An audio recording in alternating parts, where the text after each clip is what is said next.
funny thing.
Call the Parks, Recreation, and Arts Commission meeting to order. City Clerk, would you please do roll call?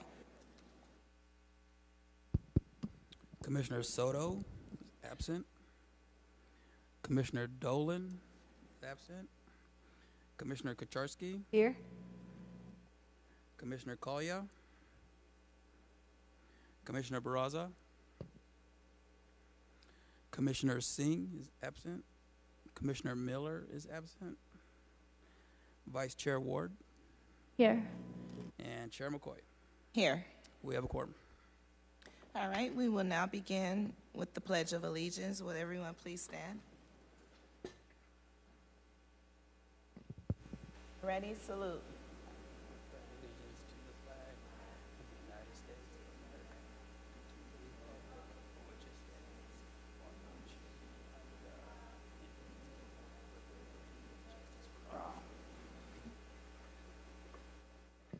Thank you. We will now start with the approval of the agenda. City Clerk, are there any proposed changes or to the agenda? There are no changes. All right, is there a motion to approve the agenda? Thank you, Commissioner Barraza. Is there a second? I'll second the motion. Thank you, Vice Chair Ward. All in favor say aye. Aye. All opposed say no. This item is approved. We will now move on to approval of minutes. Are there any changes or proposed changes to the minutes from October 14th, 2024? There are no changes. Is there a motion to approve the minutes?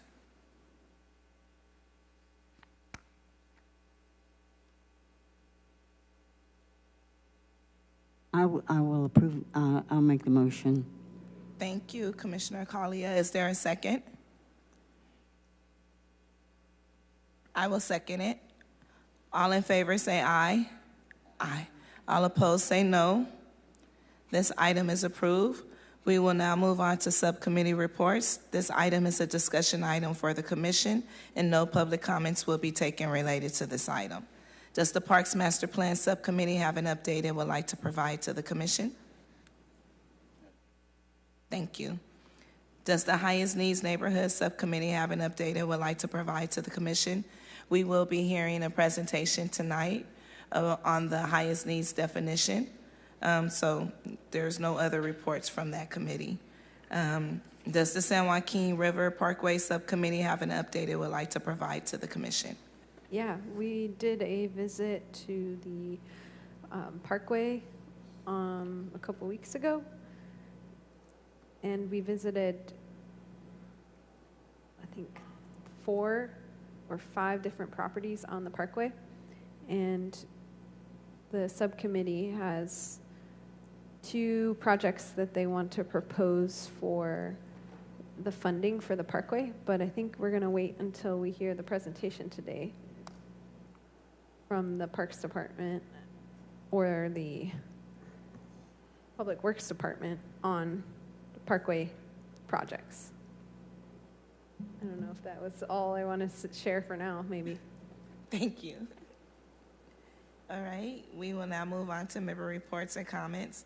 As a reminder, this is a time for commission members to report anything they feel important for the public or commission to know, but it's not a time for a discussion. Commissioner Barraza? Your mic is not on, sir. Yes, Madam Chair.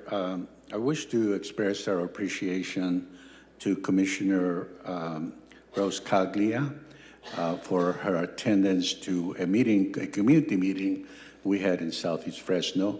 I also want to thank the Executive Director, Lilia Chavez, for her wonderful presentation about the cultural arts districts, what they are, how they function, a lot of good information, and also the office of Councilmember Luis Chavez for being in attendance supporting this event.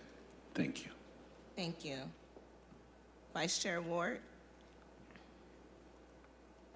Yes, I was able to attend the tour of the San Joaquin River Parkway, and I wanted to thank the Parks Department for organizing that, as well as the San Joaquin River Parkway Subcommittee. I thought it was really insightful. It was very helpful to physically see how the spaces are in proximity to each other and kind of more clearly be able to identify what's can be hopefully easily done and cheaply done to open up a lot of those places so that they can be accessed by the public. I thought that was really, really impressive. And so I just want to encourage any of the commissioners who were not able to attend that, that maybe they could attend something similar in the future.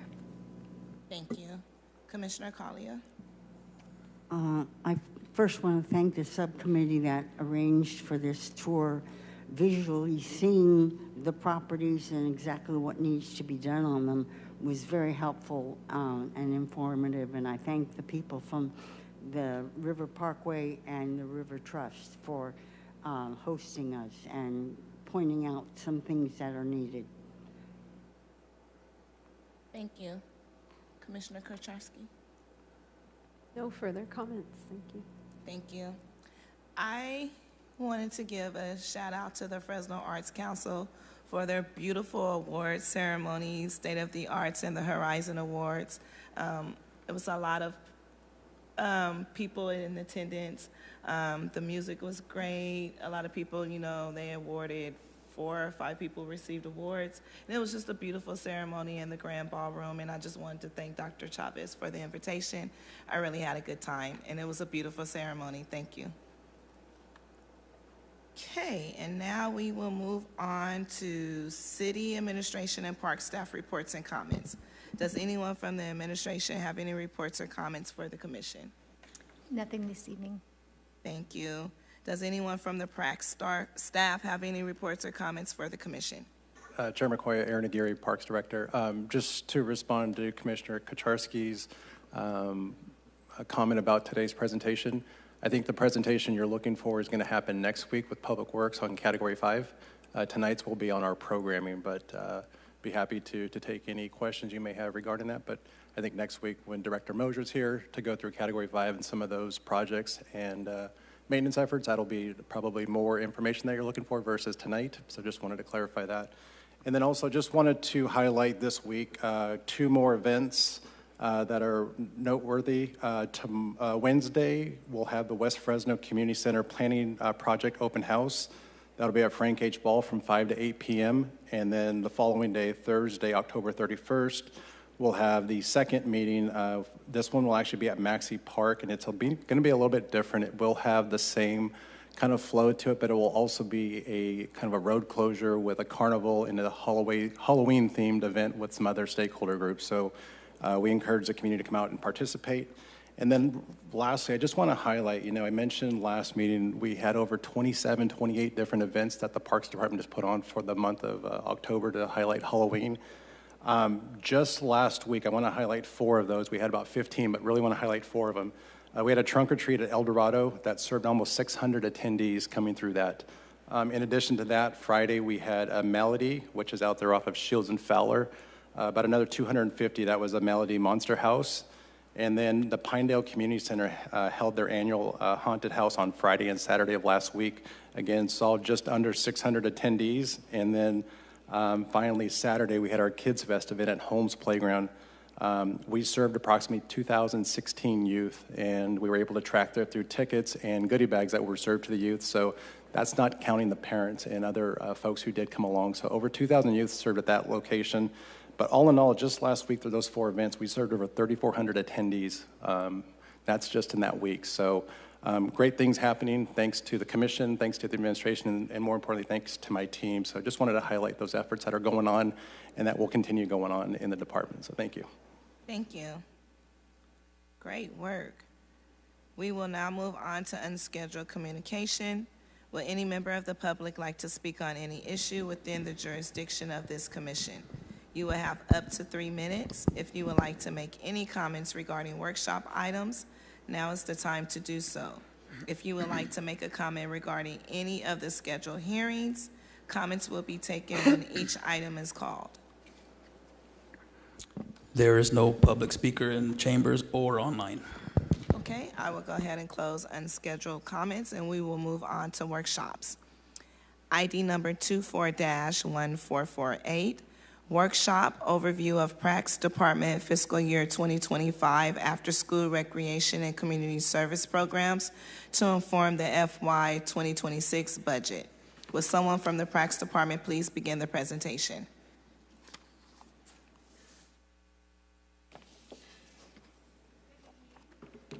Oops. No. You can hear me? Okay. All right, we're in action now. Good evening. My name is Shelby McNabb. I'm an assistant director in the Parks Department, and I'm excited to present more information about our programs to you this evening.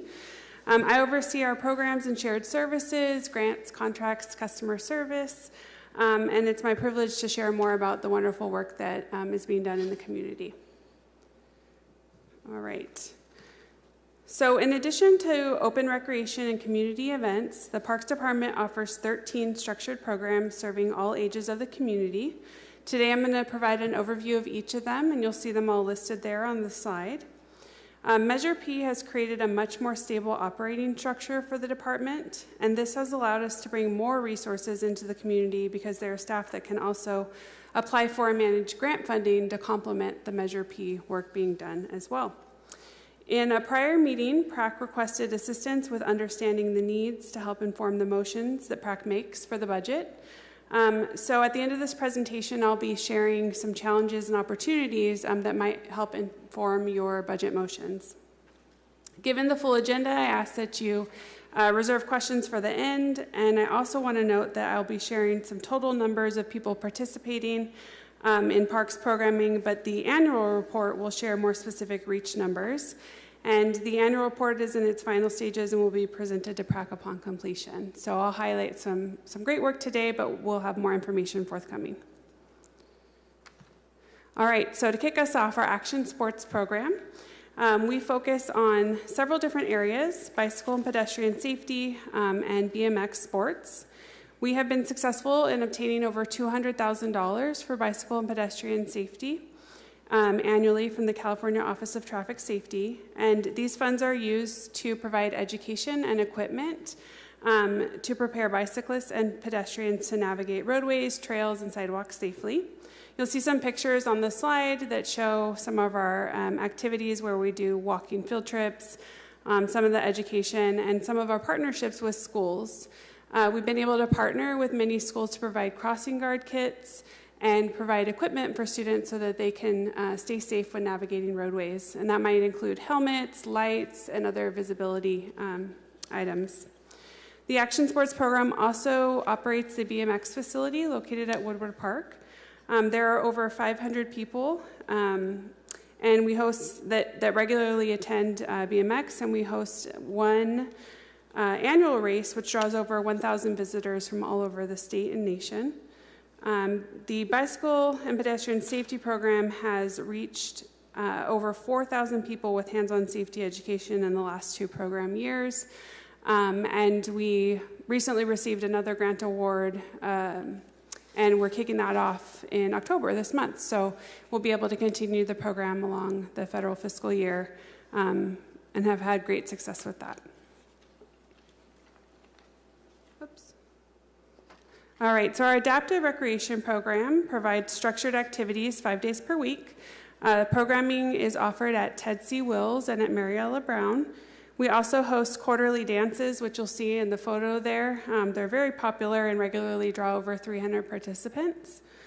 The program has seen 85% growth in attendance, increasing from over 2,200 visits to over 4,000 between FY22 and FY23.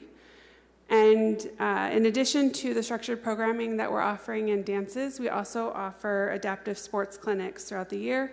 The clinics provide a supportive environment for youth who may need different adaptations for the sports or may need to try a clinic before they're ready to join into a league sport. So we provide tailored support for them so that they can build comfort and skills that they need to be successful in the programs. The adult sports program offers year-round recreational and competitive play for ages 18 and over. We offer leagues and tournaments seasonally, and over 400 teams register to participate across all sports. Games are played on weekday evenings and weekends, typically at Ted C. Wills Gymnasium, Regional Sports Complex, Inspiration Park, and other local neighborhood parks and gyms. Thanks to PRAC and community feedback, we're excited to add a new sport this year, futsal. So futsal will begin in early 2025, and that was an addition requested, and we're really pleased to be able to offer that to the community. All right, the after-school program offers a safe environment for youth ages 5 to 17 to learn and explore an array of engaging games, activities, arts and crafts, science, and so much more. Programming runs from 1 to 6 p.m. at 19 locations, and thanks to a partnership with the local food programs, we are able to offer healthy snacks and meals during the school year and also during the summer so that youth have access to healthy nutrition. Drop-in recreation is also available during this time, and last fiscal year there was a total of 84,600 sign-ins, and the number enrolled in the program varies by location, but we have seen a lot of interest in the program and a lot of success with integrating some of our science programming into this program as well. You'll see that on a later slide. Okay, aquatics. Aquatics is a very popular program, especially given the extreme temperatures that we experience here. We offer a variety of services from swim lessons to splash pads, recreational swimming, lifeguard training, and not pictured here, senior water aerobics, which is probably one of our more popular programs for senior fitness. Our swim lessons are free and low cost for the community. This is thanks in part to Measure P funding, as well as a partnership with Fresno Unified School District. The department has partnered with Fresno Unified for the last few years to enter into a blue space agreement. You may have heard about that. It allows us to activate the Fresno Unified pools. So we go from having an inventory of 10 pools, we add about 7 more. So we end up with up to 17 pools that we're able to make available to the community citywide.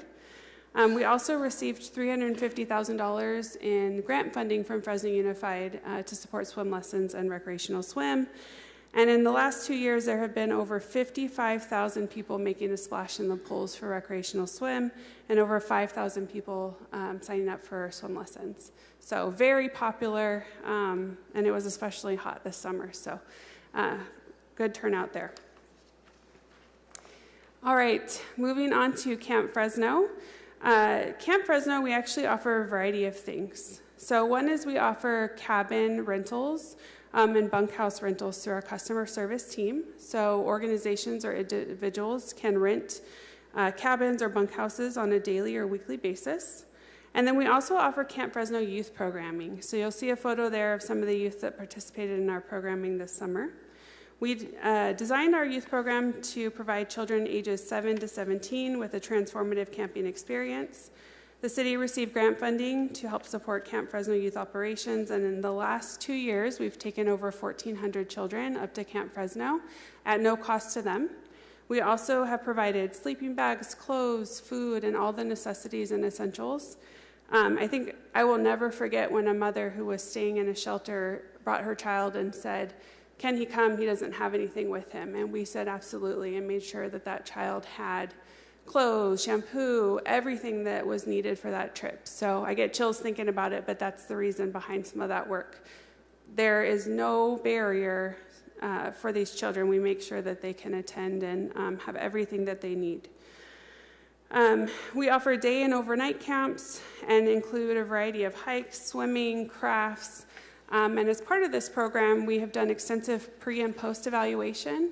That's required by our grant, but it's very excited to preliminarily see how the children self-report some of the fun that they've had and some of the connections that they've made. We will have a report on that in the coming year with our grant funding, but I can see already the transformative impact that it's had on many of the families. All right. We have a lot of programs, so thank you for bearing with me. A lot of good work. So our Neighborhood Safety and Community Engagement Program is focused on funding and implementing evidence-based violence prevention and intervention strategies to support neighborhood safety. This includes collaborating with community-based organizations to extend the reach and expand community capacity as well. In the last few years, we've administered over $3 million in general fund, grant funding, and ARPA funding to community-based organizations for the purposes of violence, intervention, and prevention. So this program gets a lot of grant funding for violence, intervention, and prevention, and we often partner with nonprofits and other organizations as subrecipients for that funding. in addition to making subrecipient grant awards, one of the other key things that this program delivers is an annual series called Fresno Summer Nights. And you'll see in the photo that's from our basketball tournament, but we offer sports alternatives and positive alternatives during the summer season to give an alternative to what may be a high period of violence. So, all right, so going on to science. You can see pictured here our mobile science unit. It's sort of like a science lab on wheels, super popular with all ages. That's one of many components of our science program. We currently have the mobile science unit available to go to all of the community centers citywide so that we can bring science to the community. And then we also partner with schools in various events. The mobile science unit is also reservable, so the customer service team can work with the community to bring science to a program or a center that they would like to see it come to. In addition to our mobile unit, we also offer science at our community centers, and we have the Highway City Community Science Center. It's a great facility and helps to foster a love of science through hands-on workshops, teen science nights, and other camps and activities that prepare youth for career tracks in STEAM, science, technology, and mathematics. Okay. All right, our senior program. The senior program provides specialized activities tailored to the unique needs and interests of Fresno senior population and no-cost hot meals to seniors age 60 plus. You may remember that the hot meals program was closed for a period during the peak season of COVID, but upon reopening, I'm happy to announce that last year alone we served over 20,000 meals to seniors. So we've seen an uptake in meal participation and been able to help meet some of those needs for our seniors citywide. Meals are offered at 6 locations throughout the city. You'll see our senior center locations listed on the slide. And in addition to hot meals, the senior program also offers fitness classes, dances, ceramics, arts and craft, water aerobics, as I mentioned, very popular, and other activities facilitated to provide opportunities for connection as well as long-term like health and fitness opportunities for seniors in a way that helps them to build strength and to build community connection.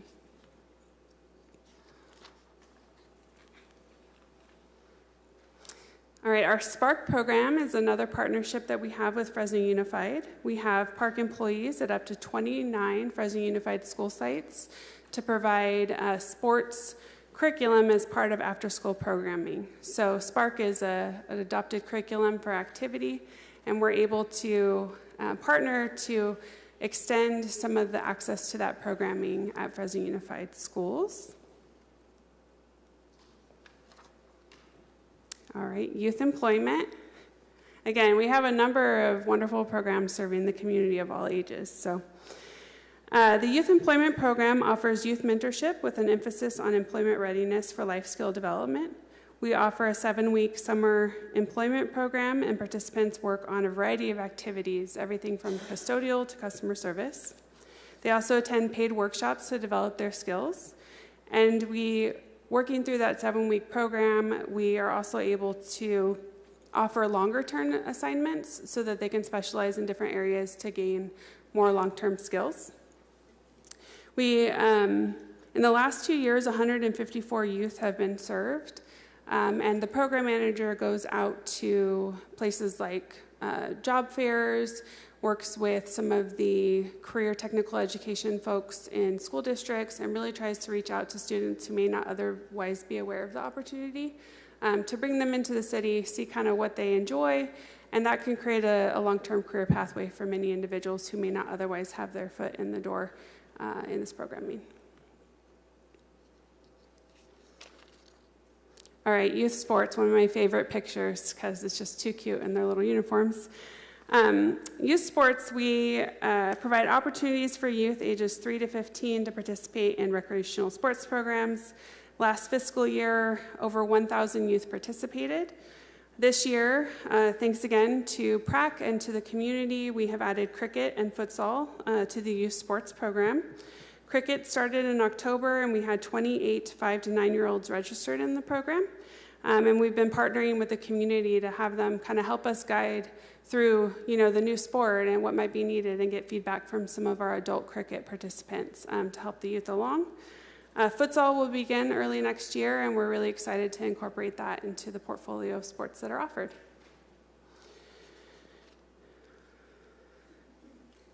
And then another thank you to PRAC for the youth fee waiver. So that program rolled out, you may remember, to help reduce costs to families to participate in sports.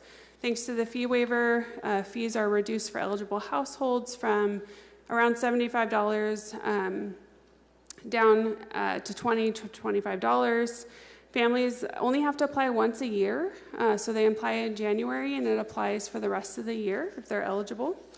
In fiscal year 24, 62% of the youth that participated in sports used a fee waiver, and that's an increase from fiscal year 23, which had an average use of 49%. So word is spreading, and it went from basically 50% of families using it up to 62%. And it's really easy to apply. You can do it from your phone and attach a document to help qualify you. But we've had great success, and every time we put it on social media, we see an influx of applicants. So in addition to bringing the fees down, it also provides a kit of supplies for the students or for the youth to reduce barriers to participation. And if they participate throughout the sport, they also may attend a college-like sports game with their family at no cost to them, so that they get an opportunity to see, Fresno State play a game and get that experience. All right, so this brings us to needs and opportunities. As you can imagine, there are many with a variety of programs, but I wanted to highlight at least 3 for your consideration during your budget motion process. So the first one is to continue to ensure programs are reflective of the culture, interests, and needs of the Fresno community. Thanks to commissioners and the community, we've recently added new sports, cricket and futsal.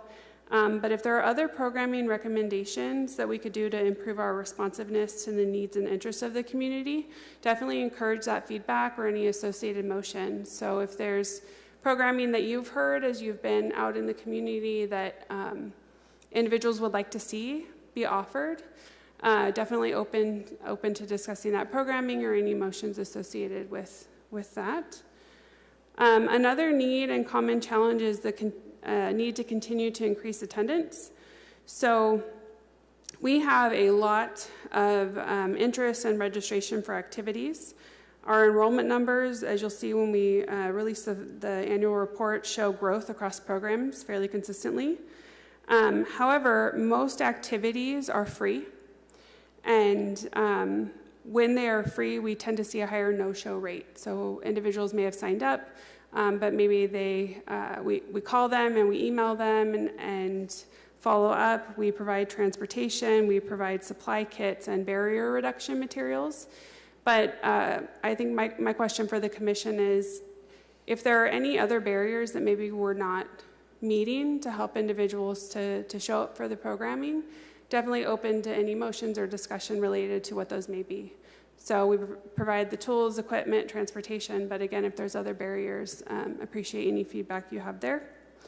And lastly, the department would like to explore new ways to collaborate and leverage partnerships to bring resources to the community. We, like I said, have partnered with school districts, and we get state, federal, and local grant funding to extend reach. But with additional investment in cultural arts, if there are ways to bring programming such as dance or maybe community gatherings related to arts and culture to parks facilities, open to what that might look like so that we can ensure that neighborhoods citywide have access to some of those programs and events. So that concludes my presentation. Once again, lots of great things happening, lots of good changes happening to respond to some of the past conversations. If you have any questions for me, happy to answer. I do. Okay. So I'm gonna start it off first. Okay. In regards to neighborhood safety and community engagement, You stated throughout your presentation, and thank you for that presentation, by the way, Shelby, that you, the city parks is partnering with nonprofits. Do you know who those nonprofits are? Yes. So our most recent, we funded grants through what we call the VIPI program, which is Violence Intervention and Prevention. And as part of that, we gave funding to Advance Peace, which is Fresno EOC, West Fresno Family Resource Center, Focus Forward. We also gave funding to Street Saints by way of Hands on Central California, Boys and Girls Club. There were a total of 12 grantees, so you put me on the spot, but there are many, and I can provide you the full list. Thank you. But there's 12 grantees as well as one evaluator, so that we can evaluate the outcomes and then use that data to seek additional grant funding that we could then make awards as well. So. And Shelby, those 12 grantees, we had what, $1.5 million that was split across the 12 grantees? Yes, it was $1.5 million, yeah. And then we recently, Advance Peace received a second award that was recently brought to council. We also, through other grant programs, had sub-awards for violence intervention type work as well. Okay. Is that a competitive process? Yes, it was a competitive process. An RFP was released, so we solicited applicants. I believe there were 18 applicants total. They were scored, and then awards were brought to council. The funding was general fund and ARPA, and most of those agreements are wrapping up and concluding, but some of them have a little bit more time. And what the 4 community centers in West Fresno that are currently doing their community engagement meetings around town, has there been any interest of having the science mobile there? Yeah, Jen, do you know if we have it scheduled? It's been attending some of the events. We could tell you exactly which, but I know we've been trying to bring it there, and then we also have it scheduled to go to community centers this month and next, just to make sure that everyone has access, because not everyone can get up to Highway City. So we make sure that we built that into our schedule. So it's on a rotating schedule? Yes, and we also do a science club that we're bringing to the different centers too, so that all the children that are at the centers have opportunity to participate. I have questions tonight. Normally I don't have a lot of questions. I'm happy to answer them the best of my ability. If not, I'll find the information. And in regards to the senior hot meals, which community centers are those located at? Okay, I have that. All right, so Inspiration, Lafayette, Mariella Brown, Mosqueda, Pinedale, and Tudsey Wills. Okay. So Maxie Parks is not on the list? No, they are not. They're not. And they're a community center, correct? Yes. Yes. And is there a reason why? Because it seems like Mariella Brown is a little farther out than Maxie Parks, and I know Maxie Parks has a nice attendance of seniors there, so just kind of want to know why, or it hasn't been in consideration. We could look into the attendance data. We've been collecting different sign-ins for different ages and see. There is FMAAA, the Fresno Madera Agency on Aging, provides a lot of the funding for that. So there's a process to add sites, but it's something we could definitely look into the attendance. We've seen a lot of attendance at that location that's really focused on utilizing the gym because it's a great facility. But I can definitely look at the sign-in data and see if the seniors are attending or if there's interest there. Mariella Brown, I will say though, the attendance has been increasing, and we've been getting an area ready for them to have a dedicated senior facility. It's one of the Octagon buildings. I don't know how familiar, so that's coming along nicely, and we'll have a really great space there, but we've been seeing growth there as well. And then with the youth employment, I'm sorry, commissioners, but I have questions tonight. So with the youth employment, has there been any talks about having a mentorship component to that, to where they could be mentors to the kids who are coming to the community center? Has there been any talks about that, or has that been something that has been brought up? So a lot of the youth that are in that program are placed at centers, and so they get to be part of our after-school programming and directly engaged with the youth. I don't believe we've set up a formal mentorship, but I think that's really good feedback. We are looking at having, that 7-week program, but then extending it for a longer duration. So maybe if there's youth that are interested in that, that could be a good way to connect. I know that we, in Camp Fresno, had sort of an informal mentorship in that youth that attended in a prior year were actually able to work in the program this year and provide their experience directly to the youth. But we can look into the mentorship. I think that would be great. I just remember growing up, we had mentors in our community centers and in our parks, and it just wasn't like for sports or for tutoring. It was just a safe space for us to be able to talk about things that we were not comfortable to talk about with other people. And it's just a great practice to have. I think a lot of our youth are missing the mentorship component, and that'll be great for the Parks Department to provide that. And another question, when it comes to youth sports, you might not have this number, Let's might see, do. I have some data here. What do you Okay, want to know? so let's see. How many females participate in youth sports? Now that I do not have handy. Did you hear her going? We have it. We have it, but not right here or not right here. So Jen, And the can reason pull why that I'm for you. asking, because I'm looking at the list of youth sports on here. She's getting and- progressively harder. Yeah. And I'm just like, well, what is the ratio? I mean, for me growing up, I played flag football, of course, but I was a tomboy. But would cheerleading be considered a sport? It hasn't been offered through this program, but that's the kind of feedback, we're looking for. Is there an interest and a need? So we can look and see how many are youth participants. We're going to have to respond to probably in a tray memo with some of this data, but we can look into that. And then I know that a lot of youth, because you have a lot of dance classes for seniors, can we incorporate that for our youth here? So are you thinking like a dance class, like a ballet, hip hop? Hip hop, yeah, a lot of different dances.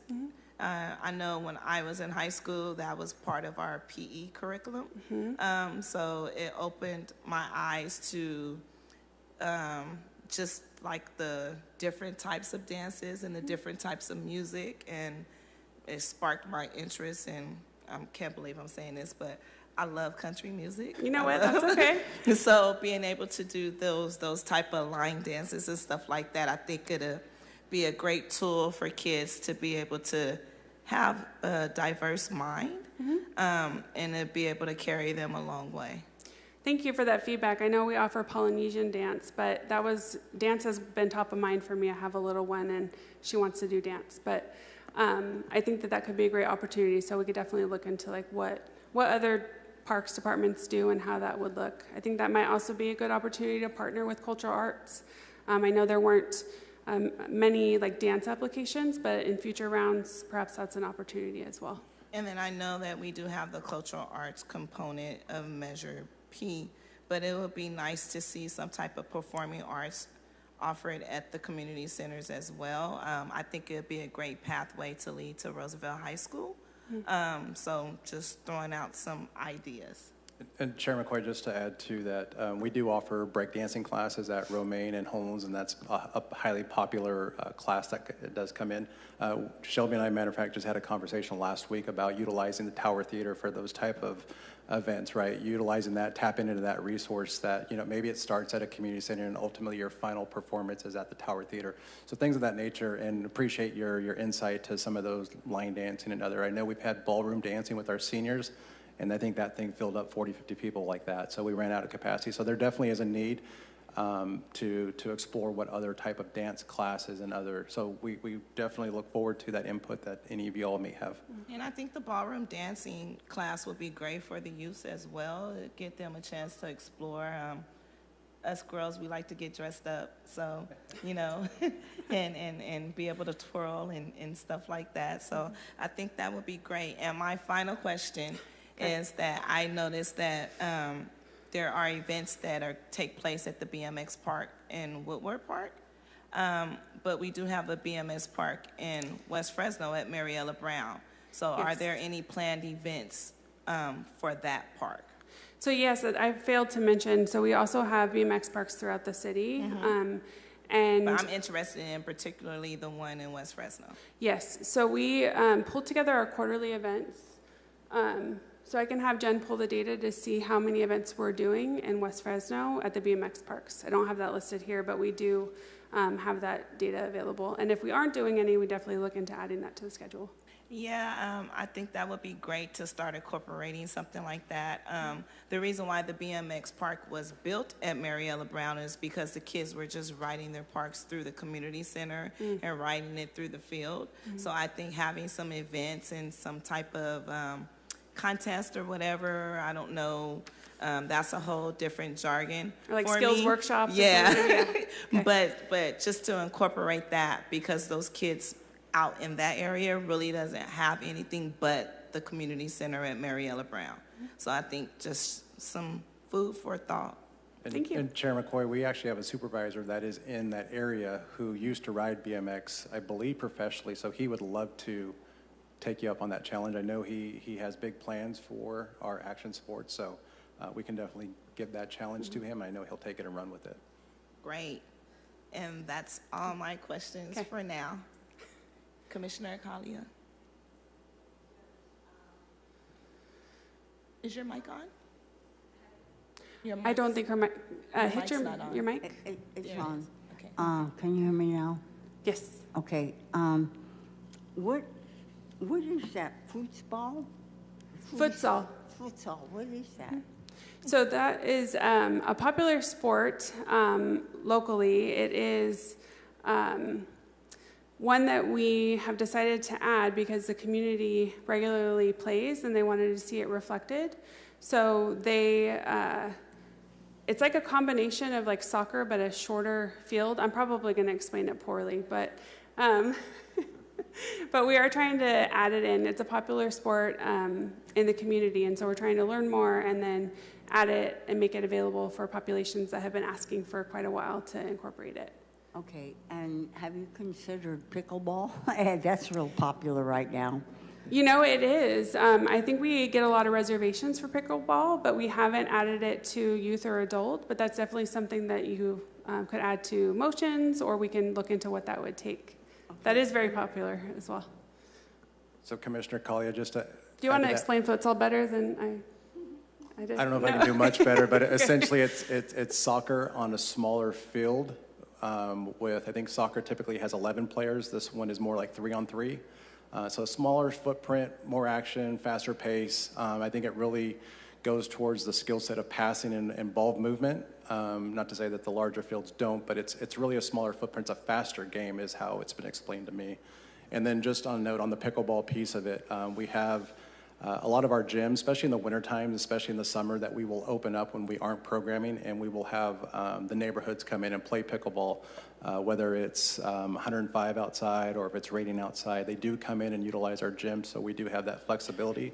And then on the heels of that, we do have 3 dedicated pickleball facilities that are going to go through the procurement phase. One has already gone through that. That was Vinland, the pickleball facility. We just opened bids last week. Another one opens up November 5th. That's going to be the Rotary East. And then we'll have Roding Park has another pickleball component. And then, of course, we have the Woodward Park design for pickleball complex out there. So we'd have gone that direction with pickleball. And I anticipate in the years to come, once those are built, we will see more leagues and more activity with city programming. Okay, thank you. And one last thing. On the neighborhood safety and community engagement, you said that you provided grants. These were like, if I understand you, EOC, West Fresno Center, they were the receivers of the grants? Yeah, so in addition to programs, I oversee our grants and contracts team and the Once program. So we seek grant money from funding agencies to bring more money to Fresno, and then we also make grant awards to nonprofits as well. So under the one that we just discussed, the Violence Intervention and Prevention, we awarded 12 different grants to community-based organizations that did either prevention or intervention work. And as other grant monies became available, sometimes grants require a partnership or encourage partnership. And so my team would seek that money to bring in more money in addition to Measure P, and then also to make money available for nonprofits and partners as well, because we can reach more people that way and tap into maybe the different specialized programming that they offer. I noticed one place, and I don't know if it's a park or a basin. There's a big sign out there, IQ, they do eye work. Mm-hmm. And I'm wondering if they were like a sponsor of that area or put money into it, or are you interested, when you say partnerships, are you looking for local businesses to kick in some money? So we have not done sponsorships. That's a different area. That's usually run through the city manager's office. But we more so do grants. And then when we get grant money in, or if we make grants, that's called a subrecipient. So we're passing money through to other organizations. But we haven't done like donations, other than maybe we accepted some donated water for cooling centers or like smaller type donations, but not sponsorship of facilities or anything like that. Okay, thank you. Yeah.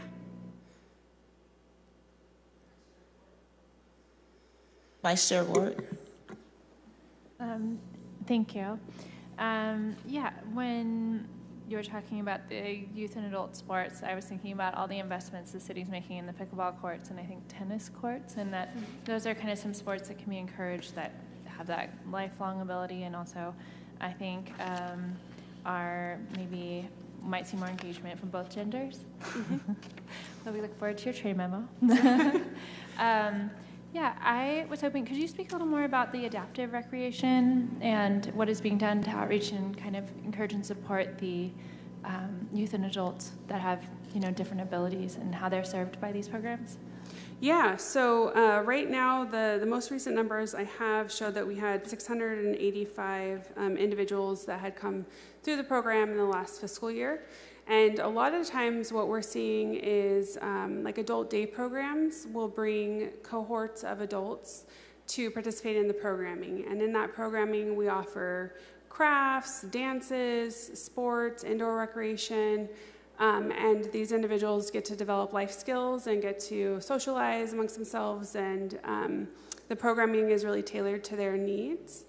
But in addition to that kind of Monday through Friday programming, we also offer adaptive recreation sports clinics. So we'll typically time it before a sports league begins. So for example, if a child maybe has autism and they want to practice in an environment that's kind of low stakes and doesn't feel maybe as, scary or loud, we try to make accommodations so that they can still get a sense of it and decide whether they feel like they're ready to participate or they want or need some kind of accommodation that we're able to provide. So we try to balance between serving some of the adults throughout our weekly programming and then offering those skills clinics to make our programs more accessible. We're also able to offer different equipment so that individuals who may be needing accommodations throughout or modifications can still participate. So that might look like a weighted ball or maybe a table of a different height.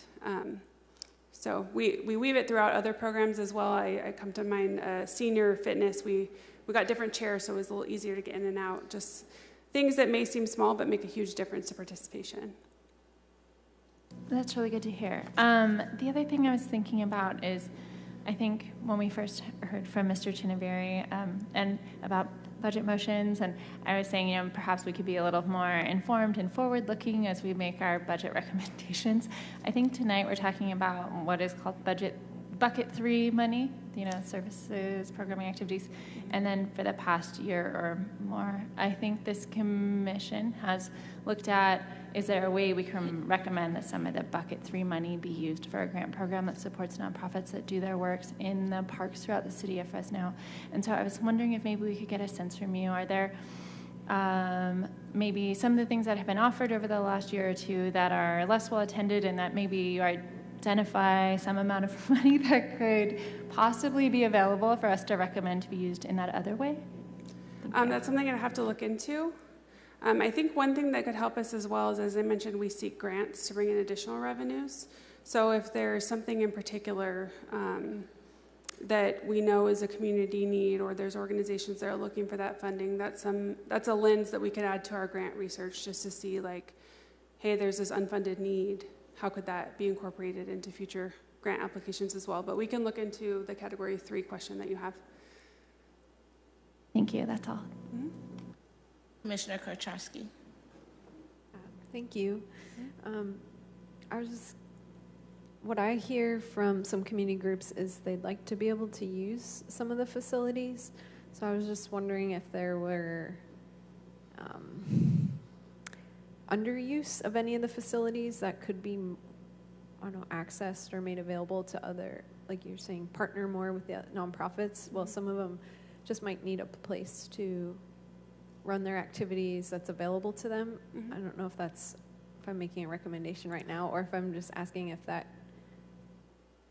could be an area of growth for partnership, because that's what I hear from some of the community groups. It's like, well, why can't we use that building? It's not being used at these hours. We could utilize it at those hours.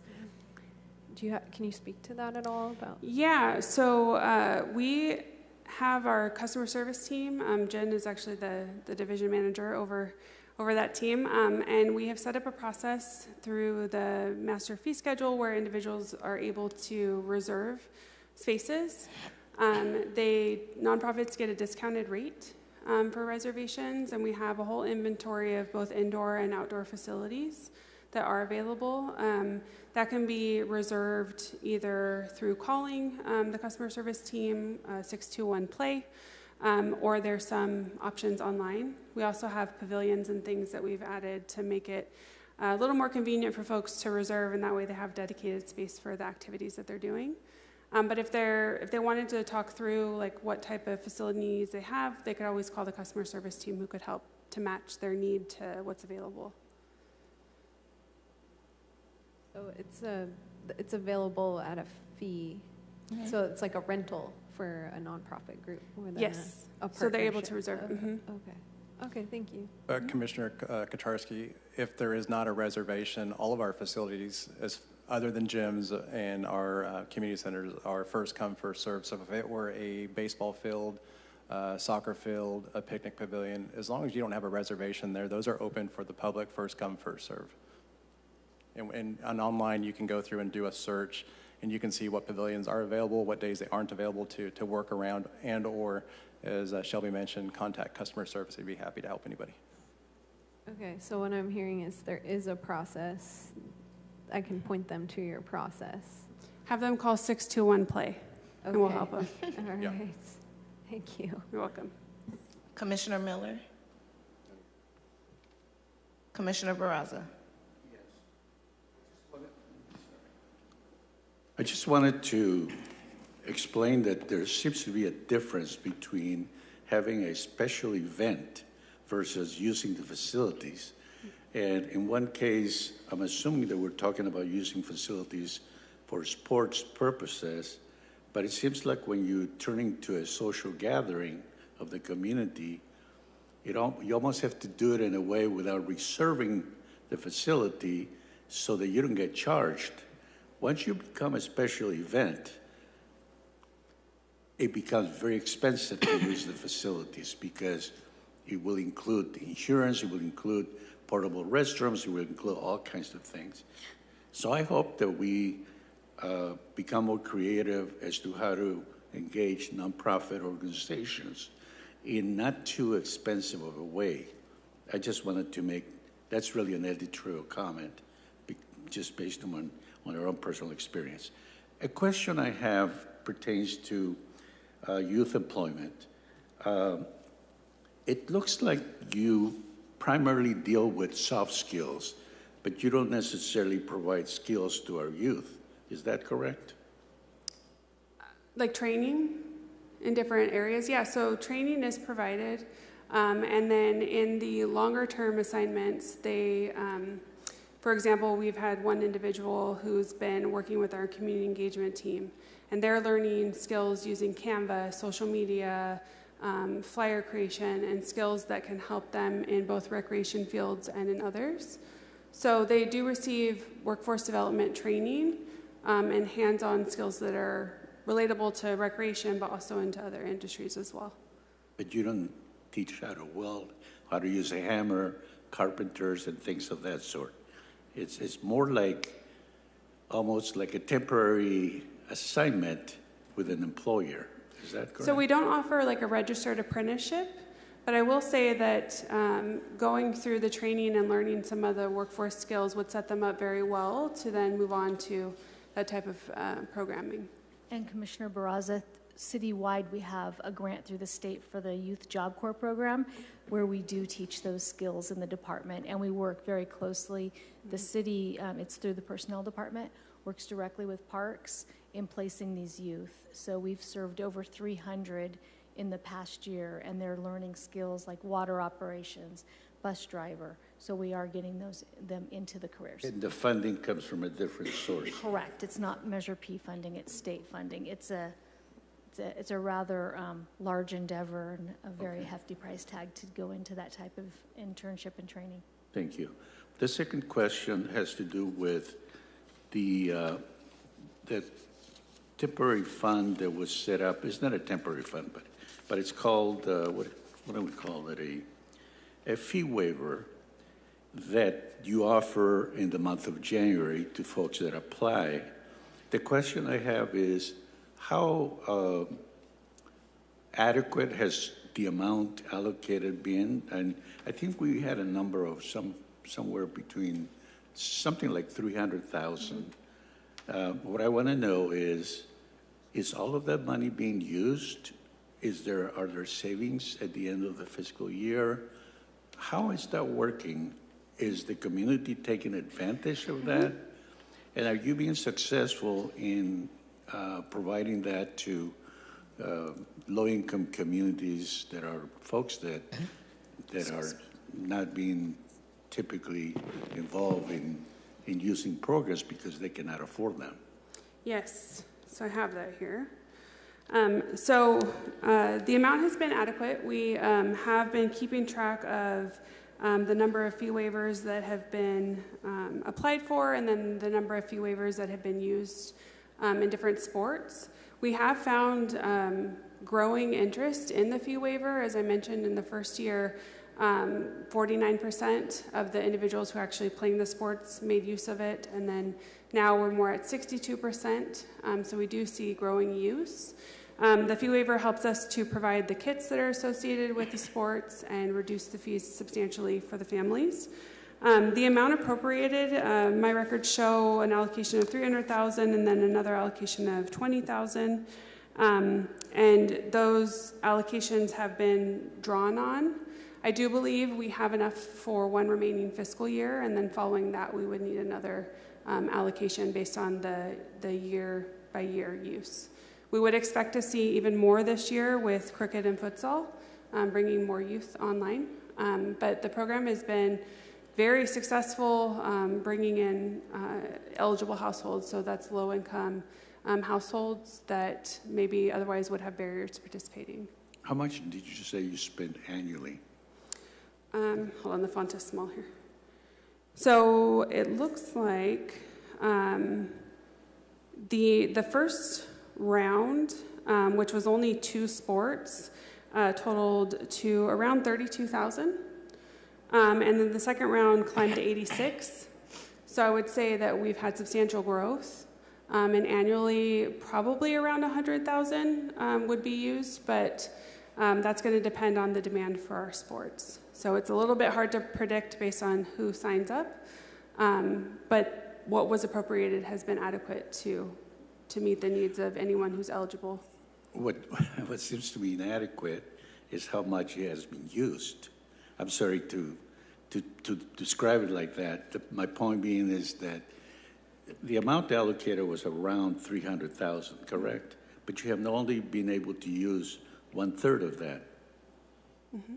So I kind of would like to learn more about what you do to promote that program, because I think the need has to be greater than what's being used.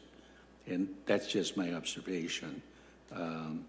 But I'd like to find out more about how are you connecting with the community?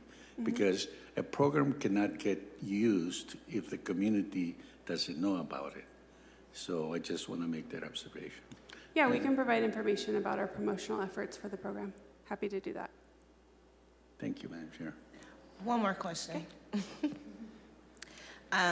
Going back to neighborhood safety and community engagement, you list some of the nonprofits that are partnered that the Parks Department is partnered with. My question is, you know, we have like Events Peace and we have Street Saints who primarily work with youth boys. Do we have any nonprofits that just primarily work with youth girls? And the reason for my question is that about 90% of activity that takes place in Fresno Unified School District when it comes to fights and disagreements is primarily the young girls. So I'm just wondering, which is the Parks Department partnered with an organization that works with youth girls to be able to provide tools and be able to provide that mentorship that Events Peace provides to the youth boys? You know, one of the other awardees for that grant included Fight Girl Fitness, and I know that that was targeted specifically to young women and use a fitness approach to like violence diversion. We have collected demographic data that will be part of our evaluation report of that program, so I'll have a better sense of how many individuals benefiting were identified as male versus how many were identified as female. But we could look into those records to try to determine the percentages. More recently, I can't think of an organization that's specifically limited to female youth. But if there is, you know, good work being done in that area that we should be more aware of, happy to learn more about those programs that are focused on female. I was just wondering, because we do have like Events Peace and Street Saints who provide tools to the youth and youth who are in a gang activity, but we tend to forget about our youth girls, our females. And we tend to forget to be a mentor to them. And I know that Events Peace and Street Saints, that's kind of like on their agenda to also be a mentor to these youth. So I was just wondering, because we tend to be forgotten a lot. And I think that we need to start providing those services as well. So it's just something to think about. And Chair McCoy, that's an excellent point on your end there. And that definitely could be a recommendation you make as far as, you know, setting aside a dollar amount, 50,000, whatever that number may be, to aim towards that specific need. You don't have to call anybody out, and then we could go through once we get the demographic information. So that could definitely be a motion that would help us get to that goal of yours. Thank you.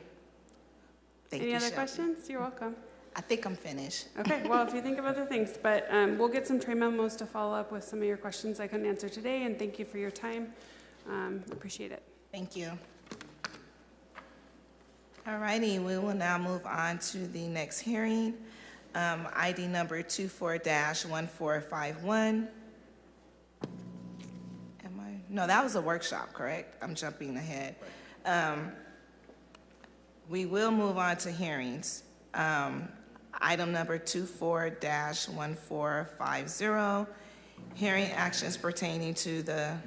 Chair I'm skipping the... Yes. Yeah. I'm like trying to get through this. My bad. 10B. Let's get it correct. ID number 24-1449, another workshop expanding access to arts and culture quarterly PRAC reporting for July 2024 through September 2024. Fresno Arts Council, would someone from the Parks Department please begin the presentation, or will we be getting you tonight?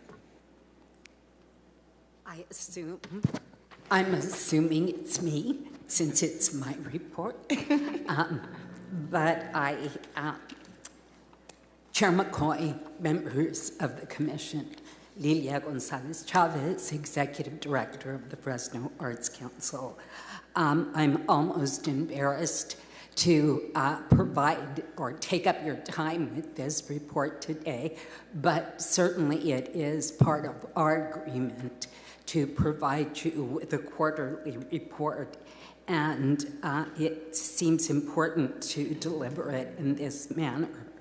In the first part of the quarter, we submitted an annual report that I hope you all received copies of. It was an annual report that identified the actual costs expended this year and also the activities that were completed in alignment with the cultural plan. So that was one of the major activities that we completed in this quarter. We also allocated and distributed the grant funds that you approved in this quarter. I'm not going to read this report for you. You certainly can do that on your own, but just in the way of highlights, it's important to note that we actually completed 106 agreements and payments were issued to successful EAAC grant applicants. That number is smaller than the total that you approved, and that was because some of the awardees did not follow through. They did not actually get their state clearance, or they did not submit revised budgets as was required. We had workshops for all of the grantees so that we assisted them in developing those revised budgets because, as you know, people applied for one amount, but then they were granted a different amount.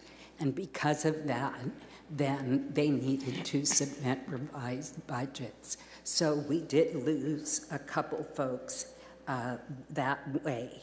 We also did prepare with the Cultural Plan Subcommittee policy recommendations and the guidelines for our next round of funding.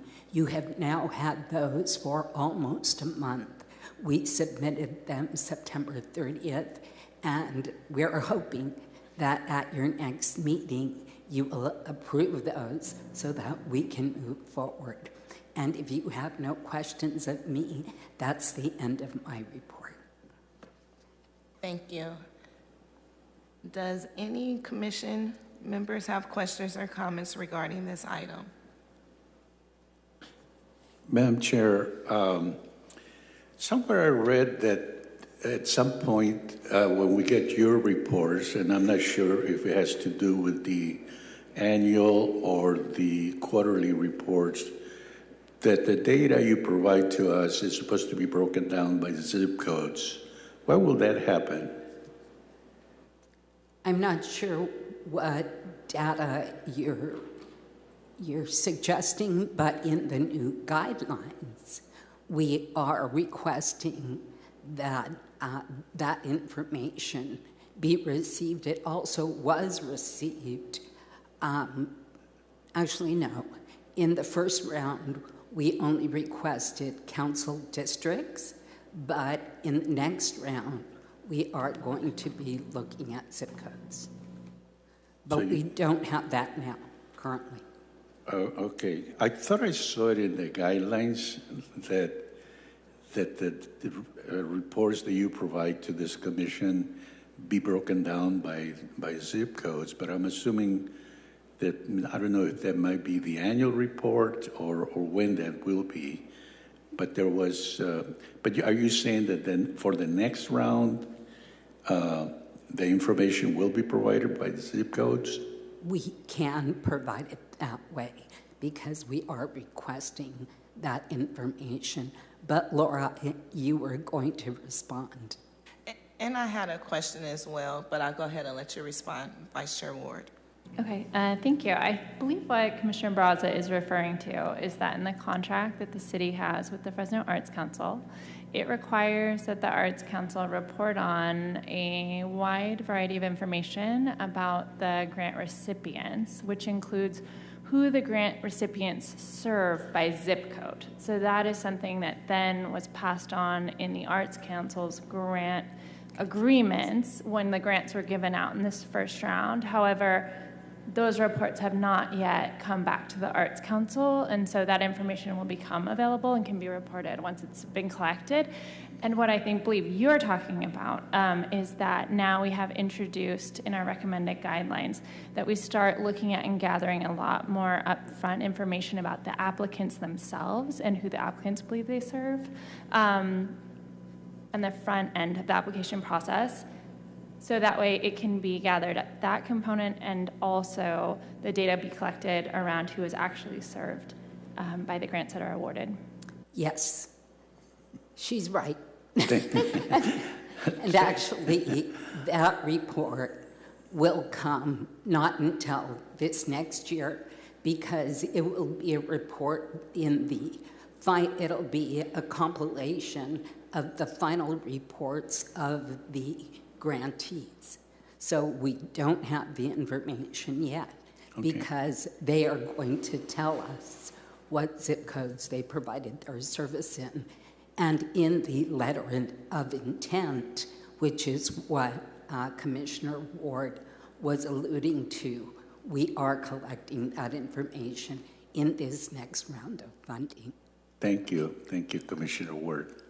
My question is, with collecting the zip codes, would that determine or play a role in the allocation of the funding? Because we're talking about equality, and I don't think that just because you don't live in the 93706 or the 93725 zip code, that you should not be eligible to receive funding. That is not in the proposed criteria for funding. However, it is collected so that the commission has a better understanding of how services are being delivered. Okay. Thank you. Any other questions? Thank you. Thank you. You look nice in purple, by the way. That's my favorite color.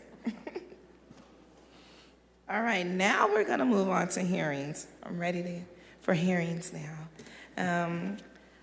ID number 24-1450, hearing actions pertaining to the highest needs definition 2025 to 2027. 1, presentation of the outcomes of Phase 2 of outreach for the highest need definition of 2025 through 2027. 2, discussion relating to the highest needs definition 2025 through 2027. Lastly, recommendation to City Council to adopt a proposed highest need definition for 2025 through 2027. Will someone from the Parks Department please begin the presentation? Good evening, Commissioners. Sarah Gaitan here, Program Manager for the Parks Department. Attached, we have included the presentation that was presented on September 30th with the highest needs. What I'm doing right now is I'm fast forwarding to the section that we will be speaking on tonight.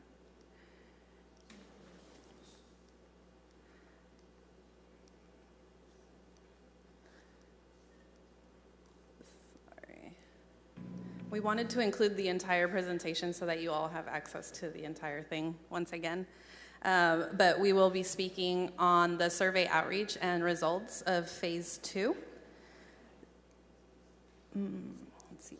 We also have Peter from WRT on the line tonight, which is ready to assist with any questions that you all may have, which we will be taking at the end of the presentation. So tonight we are returning with Phase 2 of outreach for the highest needs neighborhood definition of 2025 through 2027. Based off of the weighted index, 4 maps were created that represented the top 10, 25, 33, and 50% of the most burdened neighborhoods in Fresno. We launched our survey to receive public input from the community about which map they would like to select for the highest needs neighborhood definition. The survey launched on October 3rd. The survey showed 4 maps created and also gave details about what parks and facilities would be incorporated within each one of those thresholds.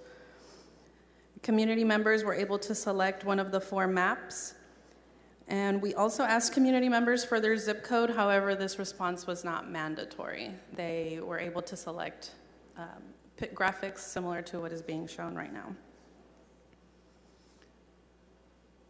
During phase 2, we engaged with community members in person through electronic and digital channels. We drove traffic to our website. We conducted staff trainings. We promoted at 20 parks, community centers, and events, activities, and programs. We had posters and flyers available throughout all of our centers. We sent 120,000 emails. We released 5 social media posts with 16 stories, which had over 7,000 impressions. And we collaborated with the commission to help engage community members. We also provided this time around the opportunity for in-person map selection as well through large posters that were hung up at all of our centers, like you can see there, and community members were able to vote. I'm going to show you all here. Community members were able to select a map by placing stickers next to the map that they identified as their choice. So that was fun.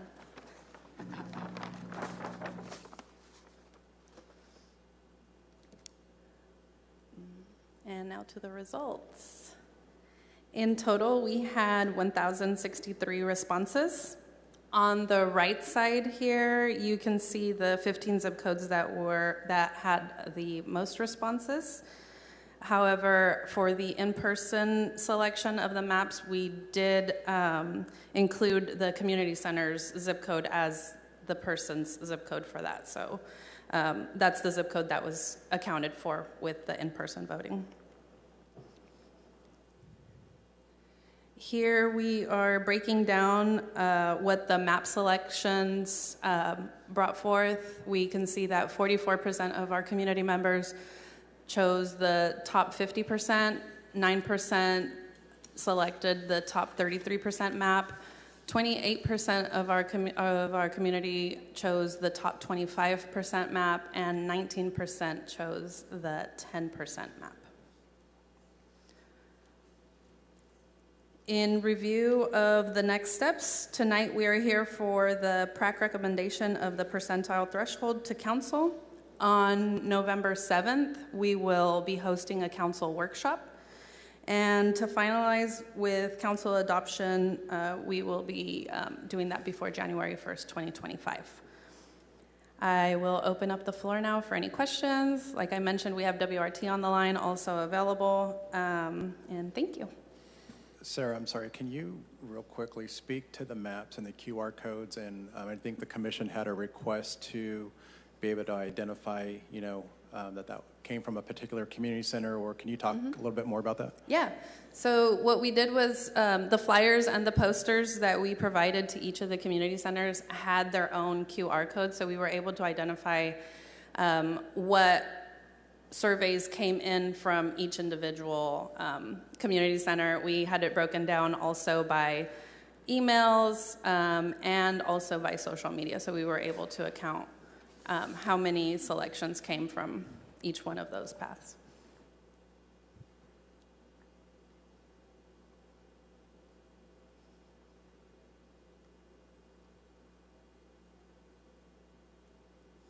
Okay, great. So from the phase 2 outreach results, it looks like the majority of respondents selected the top 50%. I think I wasn't quite clear from the last discussion we had about this selection. Was that something that still enabled completion of the current priorities and those current highest need neighborhoods that were identified under the definition that exists right now before the update? Projects that are currently in the pipeline will see the way through. They will still have the funding tied to that definition. So if something right now is in the current definition under, let's say, just design only, there may or may not be money to move it into construction. Really, it's going to be something that council will ultimately, through the budget process, decide. But that money will stay with that definition and those parks that were in that original 33% definition. Does that answer your question?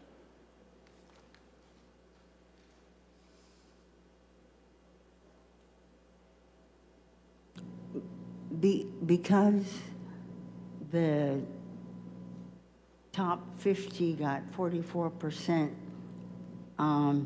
does that mean that that's what we're going to go with? Or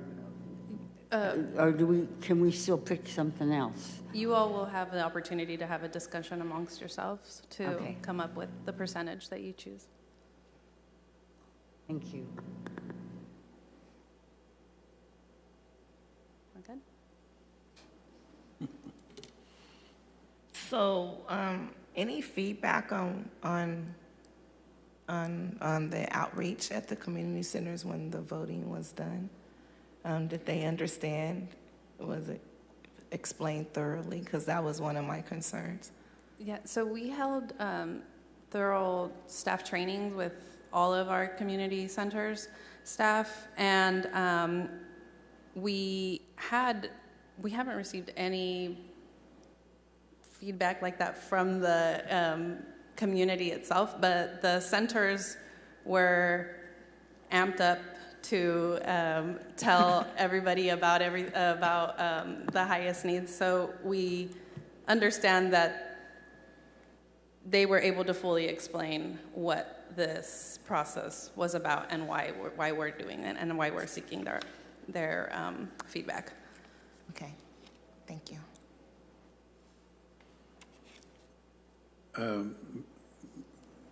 Could you explain the factors that I recall when we were discussing this the last time? There were certain factors that were being examined, like poverty, illnesses. Could you review that for a moment, just to refresh our memory? And I know you have it in the report, but we just... You're referring to the equity factors that are stated in the ordinance? Yes. Uh-huh. Oh, here we go. This is the way that they were weighted for this particular definition. And same process before, right? yes. So as you can see, we had 3 equity factors that were weighted average or important, and the other 8 were rated 2 times average, so more important.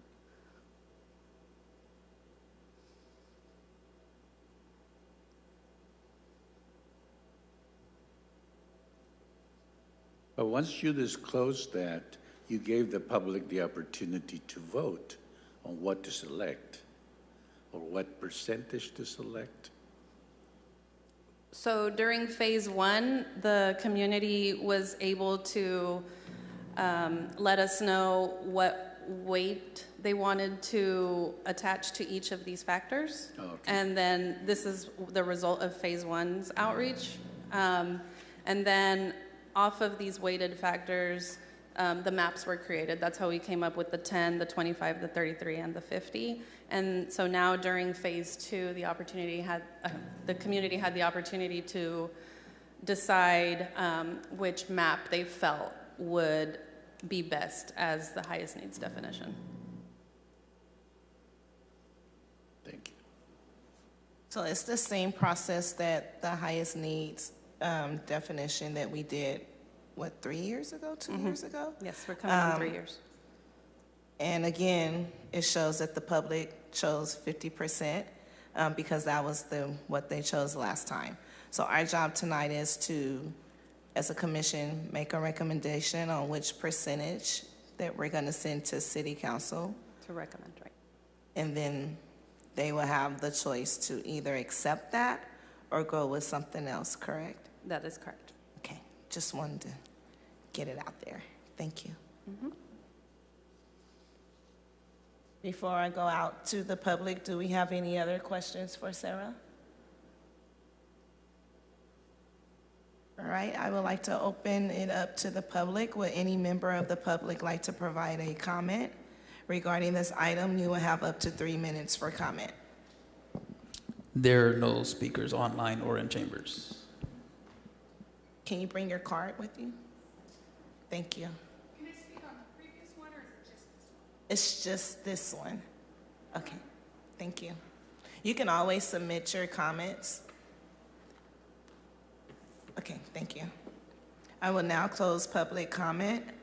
I guess we have to have a discussion on which one.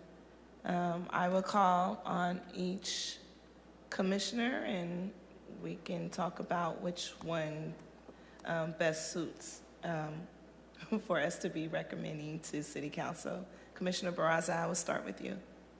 Madam Chair, in looking at the vote and the interest expressed by the community, I happen to favor 50% because it's a reflection of the desire on a majority, or it's not, I don't want to say if it's a majority or not, but on a very high number of residents that percentile be the target that this commission and the policymakers, at least that's the way I interpret it. It's my interpretation. I am ready to make a motion that be the, well, if I can, maybe I can wait until everybody comments, whatever your preference, Madam Chair. I would like to hear from the rest of the commission before we make a motion. But thank you for that. Commissioner Miller? Yeah, I think the will of the people is clear on this one. I think we have to go with map 4. Commissioner Ward? I agree. I think that the selection of the top 50% by a strong majority of the people who engaged in the process, that the Parks Department, painstakingly engaged in, is reflective of the fact that our city just has great needs. So I think that would be an appropriate selection. Commissioner Kalia? I support the 50%. Thank you. Commissioner Kurcharski? The same. All right. Well, here I come playing devil's advocate. I agree with the public, but remember when we first did this definition, we sent the 50% to be recommended to council, and we got 33%. So even though we're going to recommend tonight, it sounds like that we're going to recommend the 50%, just be expecting, it is a possibility that they will not accept it, which will be a bummer because the public has spoken and we support the public, but we did this before and we got 33%. So I just wanted to throw that out there because I would like to see the 50% as well, because that will allow us to cover more parks under the 50%, definition of the highest need definition. But again, it's really totally up to council. So maybe we need to flood their offices with some calls to let them know that the people have spoken. And there's nothing wrong with doing that. Your voice, your power, you can do that. We've done that many a times, but I'm ready to take a motion. I so move, Madam Chair, that we recommend to the City Council 50% as noted by the public. Thank you, Commissioner Barraza. Do I have a second? I will second it. Thank you, Commissioner Kalia. All in favor say aye. Aye. Aye. All opposed say no. This item is approved. And we will now move on to item 12B, ID number 24-1451, hearing actions pertaining to the Parks After School Recreation and Community Service Department fiscal year 2026 budget build as it relates to capital projects, after-school recreation and community services programs, and trails and beautification and the San Joaquin River Parkway. Presentation overview of the fiscal year 2026 budget build process. Secondly, receive public input on expenditures related to the Prax Department fiscal year 2026 budget. Lastly, action, make recommendations to the City Council for adoption of expenditures in connection to the Prax Department fiscal year 2026 budget. That was a lot. Will someone from the Prax Department please begin the presentation? Thank you, Chair McCoy. Members of the Commission, Edward Chinevere, Assistant Director with Parks Department. I have a very, very quick presentation. We've broken it up a little bit. So last time we put the hearing and the actions right after the presentation. This time we've separated the hearing from the presentation. But really, this is your second opportunity to make motions recommending anything that you would like to see in the FY26 Parks Department budget that we will then, of course, pass along to the City Council. We met last time on capital projects. Today, Shelby gave an excellent presentation on our after-school recreation and other community services programs.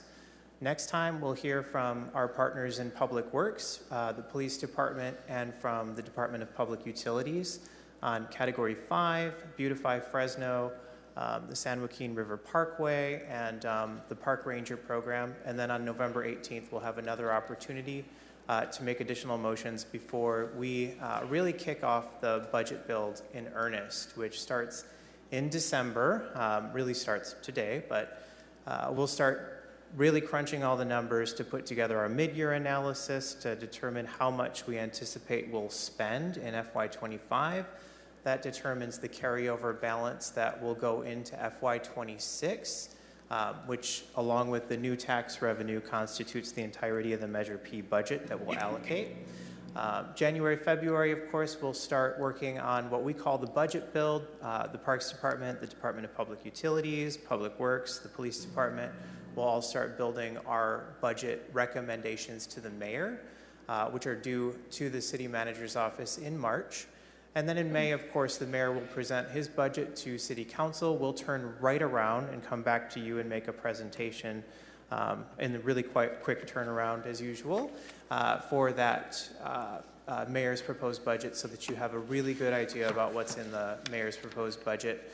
And that will make way for your second round of recommendations. So you'll be able to make motions again in June after the mayor presents his budget to the City Council. Of course, by then, the budget, a lot of the revenues will already be built into the budget. So this round now, yesterday or last meeting, today, and then the next two meetings, this is a great opportunity for you to make motions while we still, kind of have a little bit of wiggle room in terms of the FY26 budget build.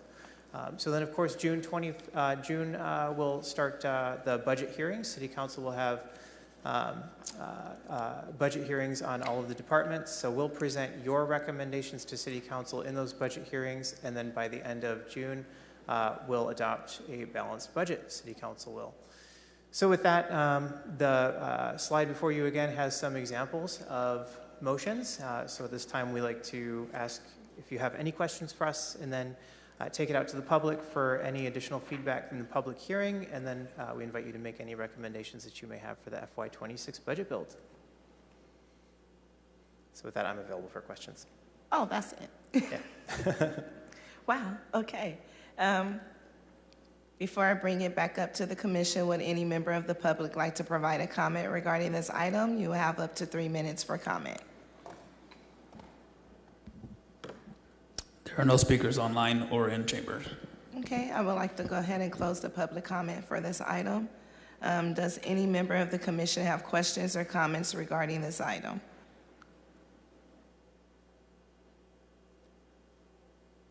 Are we going to make the action for the amount of money tonight? You can. I believe November 18th meeting is the last meeting for us to make allocations, correct? That's Budget correct. recommendations. And then just a reminder, next week, we will have Public Works here to talk about Category 5, as well as Public Utilities on the beautification piece, as well as PD to talk about Park Ranger. So you will hear from 3 other departments next week, but so far you've heard from the Parks Department on the Capitol, and then tonight the programming, so.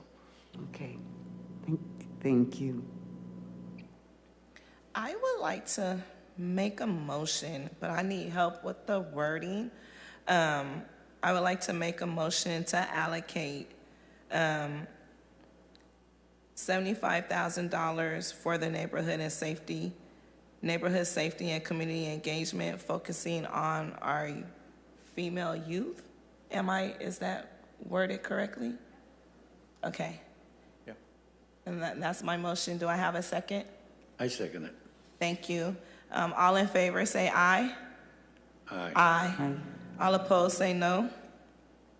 Motion passes. I would also like to make another motion, another $75,000 to look into mentorship for our kids, because they are only receiving like a 7-week training with the youth employment, but we need mentorship in our community centers for our youth, I think long-term. So I think that's something that I think will work great. I don't know if I'm wording it correctly, but I would need some help with the wording. Can you define mentorship for us so that we can appropriately? Well, I mean, from the presentation that we received, you have youth mentorship with the focus on employment, readiness, and life skill development, and it's only like a 7-week summer program. But I think that needs to be extended. It needs to be all year because a lot of our youth do not have mentors, and I think that's something that needs to be provided to them. So mentorship with career choices, not just mentorship with their schoolwork and so forth. It's the career mentorship you're looking for? I think it's combining with both. Okay. Thank you, that's helpful. And Chair, are you looking for a specific age range on this? Junior high and up, maybe 12 to 17, or are you open? I'm not quite sure if you want to. For me, how I precise had you want youth. to be? I had mentors in elementary. Okay. For me, that helped me. Okay. I don't know what the age range would be when it comes to elementary, but I'm thinking maybe 4th grade because that's like secondary. And I believe that probably lines up with how we define youth for youth sports, Shelby. So I think, that age range is probably 7 to 17 or 8 to 17. Yeah, so if you were thinking 4th grade though? Yes. Okay, so you're looking at more like the 10, 11, 12. Because now they're considered preteens when they get in double digits, correct? Mm-hmm. So having that mentorship for them as they're starting to go from being an adolescent to a preteen, from a preteen to a young adult, I think will be needed. And that may look like something in our after-school program, because that's going to be, other than sports, that's going to be the age range that we're serving in after-school. Okay. Is it appropriate for us to help compose a motion? Okay, so... Thank you. Yeah, let's brainstorm this. So $75,000 to prepare a mentorship program as part of after-school targeting youth in the maybe like 4th to 7th grade range? Yeah, 4th grade and all the way through. All the way to high school. Yeah. Fourth. How old are they in 4th grade? Like 10 or 11? About 9, 10. Okay, so let's say 10 to 17? Mm-hmm. Okay. Perfect. All right. Thank you. Do I have a second? Wait, Aaron wants to add. I was just going to say, what is that language again so we can recapture it? So a motion to appropriate $75,000 for the purposes of a mentorship program targeting youth ages 10 to 17? 9, let's do 9 to 17. And you want us to focus on, academic and workforce and just general mentorship? Yes. City Attorney? Is there a way we can, if we make that motion tonight, maybe come back with some clarifying language next week? So it seems like it's a little here and there right now. I don't have to make it tonight. I got till next Monday. Yeah, again, we meet again on Monday. Yes. So if we take that language and maybe Expand alter it it a little for me. bit, and then come back with something on Monday that you would feel appropriate, maybe. Absolutely. I just want to make sure that this gets recommended. Right, and I want to make sure for the record, it's what you intend to achieve, so. Okay. And can we do the same for your other motion as well, just so that we're clear on? I think that one already passed, though. Okay. You can always come back next week and amend it if you want to, but we've already made a motion. I mean, I guess you can make it a motion to withdraw. I think the but first one's clear enough. I think we're fine. I thought that one was clear enough. It is. I think we're good on that one. This one, I think we'll just maybe wordsmith it just a little bit and then send it back. I'm fine with that. Perfect, thank you. All right. Do we have any other motions on the table or any questions in regards to this presentation? I had a question. Do you have the numbers for what was allocated for 2024, 2025 for these programs? So these are new motions, Commissioner Kelly. We didn't have, so motion one, the 75,000 for once towards the female. We didn't have that, so we don't have numbers for that. We are going to look at providing you numbers on our participation, male and female, as we promised you, but we don't have anything specific to this motion. This motion is brand new to the department. Okay, but the funding that you normally have, what's the range that's spent each year? We can provide you what was adopted through the budget process, but again, we can talk about category 3, but this specific one, we won't have exact numbers, but Mr. Schindler can give you the exact program. I have a question really quick before Ed goes. Since Commissioner Kalia is new to the commission, is it possible that she can receive the recommendations that we have done prior budget cycles to help her I think she's asking for understanding and clarification, how the budget cycle for Measure P works. And I think that would be helpful for her to receive that information. So definitely, we provided them on the first budget presentation Ed presented, and we can also get you last year's too, just to kind of give you a range of what's been motioned in the past. Thank you. Thank you. Sorry I missed that. It's okay. Thank you. Question. Yes. On the motion you were just working on, would that be an extension of the youth employment program or something separate?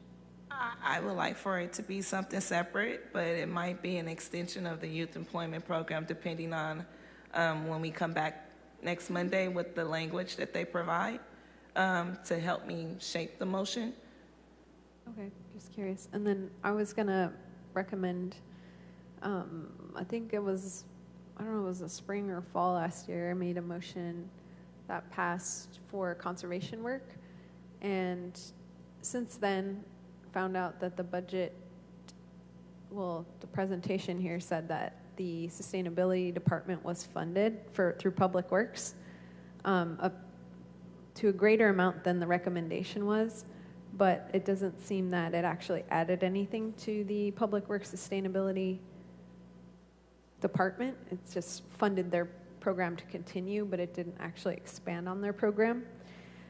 So I guess maybe a smarter motion could be that with Measure P funding, we add one full-time equivalent to the Public Works Sustainability Program so that they can expand on their work to provide conservation services throughout the city as it relates to parks. And they had a ton of ideas when I met with them, and they were all excellent. And I was like, wow, how do we get more of this tied into the work that the Parks Department is doing in the city of Fresno and all the work that they're doing. And I just want to, I don't know if we can put Measure P funding towards that department further. I don't know what one full-time equivalent amount would be, so I guess I need some help with the language on that too. Yeah, and I think we would need to know what position that full-time equivalency is referring to. And we can talk to Public Works on what that might look like. And then some of those ideas that I believe they presented to yourself, we can kind of get an idea. And if you want, we can then come back again next week with maybe a draft motion or something that maybe is more in line with what you're seeking. Yeah, that would be great. I think anything at this point to help their program with whatever amount is going to be well received. I mean, I don't know if they need another director of the program, but anything below that would be an asset based on what I heard. Thank you. Commissioner Barraza? Yes, Madam Chair. I just wanted to confirm that the allocation or appropriation that was made for the fee waiver program last year or the current year was $300,000, I believe, or at least that's what this commission recommended. What I'd like to make a motion is that same amount continue to be requested from the council for appropriation, and I would make a minor language change to not only apply this to individuals, but also to nonprofit organizations that serve low-income residents in being able to help them qualify for those fee waivers. At the same time, I also would point out that the motion would also encourage staff to do a better job of informing the public of the availability of those fee waivers. But again, I would ask that the same amount of $300,000 be recommended for funding. I'm assuming that that's the number you have, and so I just want to ratify that it's important that those monies be allocated and be made available to the public.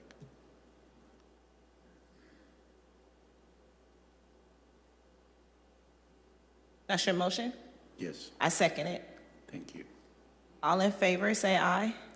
Aye. I'm sorry, hate to be the what was the motion? 300,000 youth fee waiver. 300,000 for fee waiver. Mm-hmm. Okay. I understood it to be 300,000 for fee waiver with encouragement that there be more support and outreach to encourage the higher utilization. The program is so wonderful and there is so much need, but it seems like only 100,000 was used in this past year. Okay, Yeah. so 300,000 youth fee waiver in FY26 and increased marketing activity. I heard something about. And I also request that the department do a better job. That's the marketing piece, yes. And outreaching. Right. Yes. Outreaching members of the community. Gotcha. I think we're getting the hang of this. Year one was rough.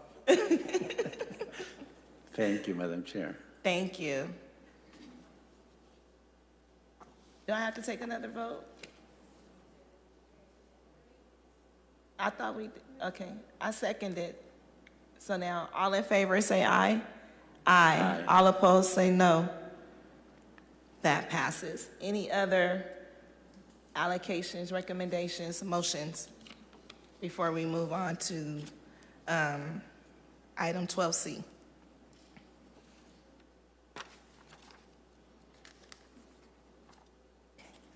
All right, we will go ahead and move on to item 12C, ID number 24-1422, hearing resolution to create the Cultural Arts Grant Fund Subcommittee. Is there a motion to adopt the resolution to create the Cultural Arts Grant Fund Subcommittee? And I motion it. Is there a second? I actually had a question. Okay. But there's a motion on the floor, so. Doesn't say it on the script.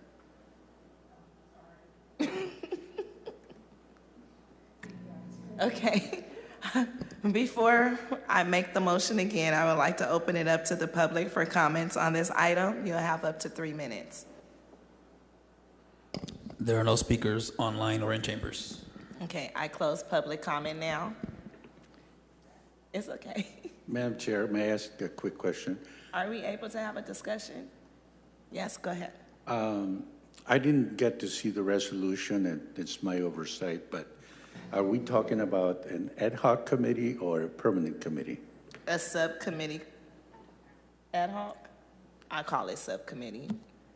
That's my question. I'm a little confused because we voted to go with ad hoc committees from now on, and this one sounds like it's going to be a standing committee. No, not a standing. A standing committee, that's the discussion we had Last week. last meeting, and the standing committee is going to cost us to have a standing committee. Right. So we all agreed to have the ad hoc subcommittee, which the subcommittee will be of commissioners that I select to be on the subcommittee, and they will work closely with the Fresno Arts Council.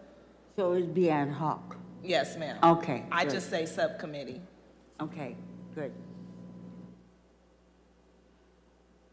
Any other questions? Was there any cost information that we were supposed to get before we vote on this thing? For the standing subcommittee, for the standing committee? For the standing committee? No, we still haven't received that yet, but I see Director Aguirre there. It was with staff, the room, security is a little over $38,000 a year based on, was it one meeting a year, Jen? Or one meeting a month, I'm sorry. So about $38,000 with all our costs associated with staffing and security and so forth. So just a clarification from our city attorney. If we do create an ad hoc committee, that means annually there would be a termination, and if there's a need, which there will be, then it'll be created again? Is that what the process will be? So it's not based off of annually, it's based off of like the project. So whenever the committee finishes the projects or the responsibilities that are provided in the resolution, once those have been met, then the subcommittee will dissolve. And then at any point in which we need to pick up again to fulfill any of the obligations under the ordinance or the contract, we would submit the similar resolution, recreating the subcommittee, defining what the purpose of that subcommittee will be during that time period. And then once it's approved by the commission, the subcommittee is reestablished. And then again, once they've fulfilled their duties, that committee will dissolve again. And if this action or the creation of the ad hoc subcommittee gets approved, that will mean that they can start working on those guidelines right away? Yes, so once the commission has approved the resolution, it creates the subcommittee, and then the subcommittee can start working on whatever requirements are set forth in the resolution. Okay, thank you. Thank you.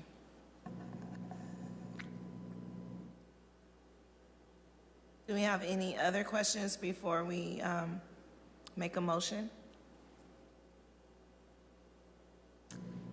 All right, I make a motion to adopt the resolution to create the Cultural Arts Grant Fund Subcommittee. Is there a second? I'll second. Thank you. All in favor say aye. Aye. All opposed say no. This item is approved. We will move on to the last item of the night, ID number 24-1423, hearing to receive public input on allocations related to Measure P, updates to the Parks Master Plan and Cultural Arts Plan, and annual Parks Department Budget and Capital Improvement Plan. Would any member of the public like to make a comment regarding this item? You will have up to 3 minutes for comment. Excuse me, Chair. I don't know how we go back, but City Attorney, I believe we need to assign committee members to that. It doesn't say it in the script. I know. Okay. I just wanted to, we got a subcommittee with nobody on it, so I just want to make sure, how do we go back and add? I thought maybe we were coming back Monday.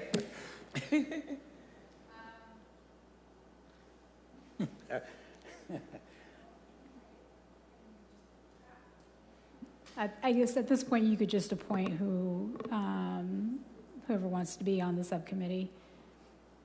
Because it doesn't take a motion or anything for the appointment. You can make that, so you can go ahead and do that now if you want, or come back at next meeting. Do we wait for the resolution to be No, we drafted? didn't do that for the last ones. We can go ahead and do it now because it's been approved. Okay, well, I would like to put Vice Chair Ward back on there. Commissioner Miller on there. And, well, the highest needs, we're dissolving that committee, right? So there's two committees that are getting ready, I believe, to dissolve. The highest need is one of them, and then the Parks Master Plan will also dissolve once it's adopted by council. So once both of those have been adopted by council, the subcommittees will dissolve because they're no longer, they fulfill their duties. So those two are also going to be, all those commissioners will be open. Okay, so I can add a third person then? Oh, yes. Okay, and I believe Commissioner Dolan expressed that he wanted to be on the Cultural Arts Plan Subcommittee. Madam Chair, this is a question for Dr. Chavez or any of you. Do you have recommendations that you would like to sit on this committee? No, it doesn't work like that, I'm sorry. Doesn't work like that? No, I make the appointments to each subcommittee that we create. Okay, all right, sorry about that. It's okay, ma'am. So it would be Vice Chair Ward, Commissioner Miller, and Commissioner Dolan on the Cultural Arts Plan Subcommittee. Okay. Now can I go on to the next one? Okay. I already read all that. Would any member of the public like to make a comment regarding this item? You will have up to 3 minutes for comment. There are no speakers online or in chambers. All right, I will close public comment. Does any member of the commission have any questions or comments regarding this item? All right, it is 7:35. I would like to adjourn the meeting, of course, in Dr. Francina Puta's memory. She is greatly missed, and I would also like to welcome my Navy cousin back home to the States from Dubai, Georgia Davis. Thank you for your service. We love you, Poop, and thank you. Enjoy your evening. It is 7:36, meeting adjourned.